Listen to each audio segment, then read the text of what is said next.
Welcome to this episode of Risk eTips. For the next 90 seconds, I'm going to give you everything you can possibly need to know about dealing with an adverse event. But since that's not practically or theoretically possible, what we're really going to focus on are what I call the quick hit items. The do's and don'ts, if you will, of what's come to be known as the apology and disclosure process after an unexpected event, incident, or adverse outcome.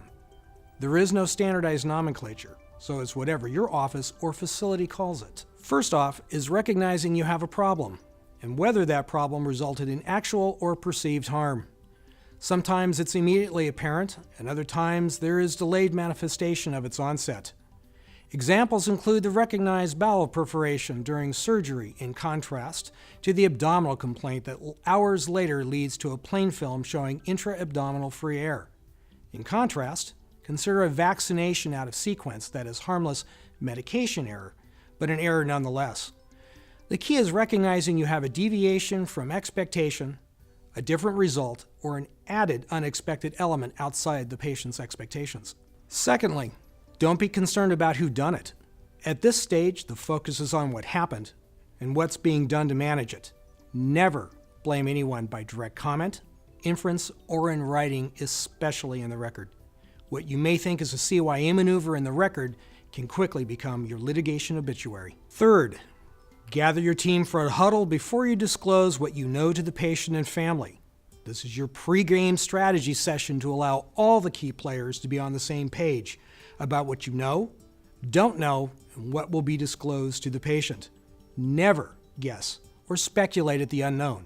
It will become fact as if engraved in stone. Who compromises your team is clinically dependent. In using our bowel perforation example, it could include the OR charge nurse, the anesthesiologist, the surgeon, and the facility risk manager. On the other hand, if it's delayed manifestation of the perforation, your team may consist of the surgeon, the unit charge nurse, the consultants on the case, and the facility risk manager. Note the consistency of having a risk manager on your team.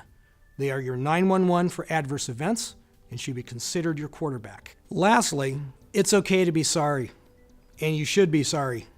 This is an empathetic and not an apologetic expression. It's a demonstration of our human nature and an expression you need to master. Compare, "I'm sorry you're having this experience. We knew it was a risk in advance and this is what we're doing about it," in contrast to, "I'm sorry we did this to you." In many jurisdictions, expressions of empathy are not allowed as evidence of wrongdoing, but admissions of error are. It's important that you master the differences. And with that, our time together today comes to an end, and we'll see you again in the next installment.